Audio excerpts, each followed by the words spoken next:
புதுவை உலா நேயர்களுக்கு என் அன்பான வணக்கம். நான் உங்கள் கலாவிசு, புதுச்சேரியிலிருந்து.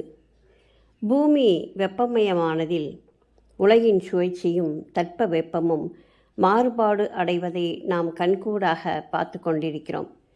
அதனை மாற்ற வேண்டும் என்ற எண்ணம் பலருக்கும் இன்றைக்கு வந்திருக்கிறது. அதற்கான தேடலில் இன்றைய சமூகம் பெரும் முயற்சி செய்து கொண்டிருக்கிறது என்பது மகிழ்ச்சியான விஷயமாகும். அப்படித்தான் தனது வீட்டிற்கு புஷ்பாஞ்சலி என்று பெயர் வைத்து சுவரில் ஆரம்பித்து எல்லா இடங்களிலும் இயற்கையை ஒட்டிய மண் சார்ந்த பொருட்களை வைத்தே ஒரு வீட்டை கட்டியிருக்கிறார்கள் ஆரோவில் நகரத்தில் வசிக்கும் நிர்மலா நரேஷ் தம்பதியினர். அது மட்டுமல்லாமல் இவர்களுடைய குழந்தைகளும் பள்ளிக்கு செல்லாமல் வீட்டிலேயே படிக்கிறார்கள். அதோடு வீணை, கிட்டார், நடனம், சமையல் போன்ற பல கலைகளையும் கற்றுக்கொள்கிறார்கள். இவர்கள் வீட்டில் இருக்கும் natural air cooler, waste water purify, ஏர் சர்க்குலேஷன் ஹோம் போன்ற விஷயங்களை பார்க்கும்போது எத்தனை ஆரோக்கியமாக யோசித்திருக்கிறார்கள் என்ற ஆச்சரியம் ஏற்பட்டது. மனித கழிவுகளை கூட இயற்கை உரமாக மாற்றும் யுக்தி, வீட்டை சுற்றிலும் மரம், செடி, கொடிகள் என இயற்கை சூழ்ந்த இடமாக மாற்றியிருக்கிறார்கள். தனிப்பட்ட நபர்களை வைத்து இவர்கள் இருவரும் மட்டுமே யோசித்து இந்த வீட்டை கட்டியிருக்கிறார்கள். ஆரோவில்லில் தாராளமாக கிடைக்கும் செம்மண்ணில் சுவர்கள், இடையில் காற்றோட்டத்திற்கான வசதிகள், கீழே அமர்ந்து சமைக்கும் வசதியுடன் கூடிய சமையலறை, சமையலறையின் தண்ணீரையும் வீணாக்காமல் சுத்திகரித்து அதில் செடிகளையும் மீன்களையும் வளர்க்கிறார்கள். எக்ஸாஸ்ட் பயனுடன் கூடிய மிகப்பெரிய மண்பாண்டம், அதனுள் தண்ணீரை ஊற்றி மின் இணைப்பு தந்துவிட வியர்க்க சமைக்கும் நிலைமை மாறி சுகமான குளிர்ந்த காற்று வீசுகிறது. கழிவறை கழிவுகளும் 2 தொட்டியில் சேகரிக்கப்படுகிறது. ஒரு தொட்டி முழுமையாக நிரம்பியதும் அடுத்த தொட்டிக்கு மாற்றிவிட தண்ணீர் மண்ணால் உறிஞ்சப்பட்டு செடிகளுக்கு செல்ல, கழிவுகள் ஒரு வருட காலத்திற்குள் உரமாகிவிட செடிகளுக்கு உரமாக்குகிறார்கள். இப்படி எதையும் வீணாக்காமல் மறுசுழற்சி செய்து மண் சார்ந்து வாழும் வாழ்க்கையை தனது குழந்தைகளுக்கும் கற்றுத்தந்து எளிமையாக, இனிமையாக, அதே சமயத்தில் நிறைவாகவும் வாழும் நரேஷ் நிர்மலா தம்பதிக்கு மனமார்ந்த வாழ்த்துக்களை தெரிவித்தோம்.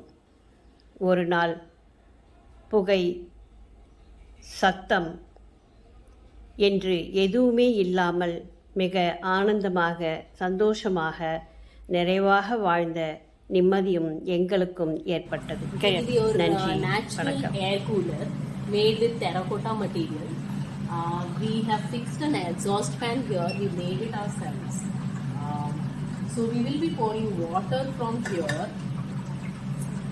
and the water, because of the water, the pot gets cold, and the water inside is moved. There's a fountain inside which keeps the water moving, and because of which the air sucked in from out will be passing through here, which will be cooler.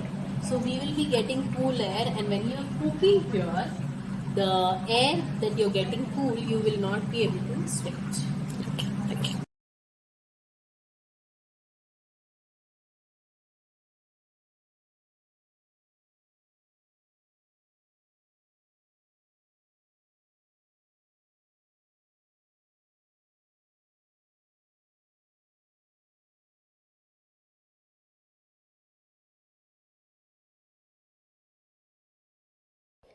சமையல் அறையிலிருந்து வெளியேறும் தண்ணீர் மண், கல், களிமண், கரி போன்ற பல அடுக்குகளில் சுத்தப்படுத்தப்படுகிறது.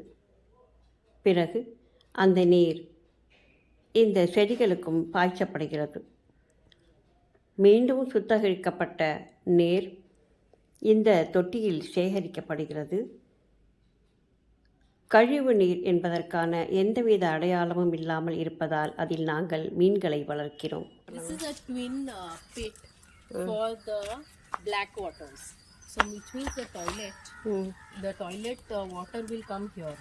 And we have 2 pits because one pit and it has holes around. So water is getting absorbed into the garden and the solid waste will keep on remaining. And after 1 or 2 years, when one is getting full, we divert it. There's a diversion thing here. We divert it into another pit. So when this is full, we divert it to that. And this will remain as it is for 1 year. So all the matter will get compost. And that compost can be used in the garden. Garden. And similarly, when that is full, we divert it to here. So that's how we will be using both the pits. So we don't use this like we don't get the trucks to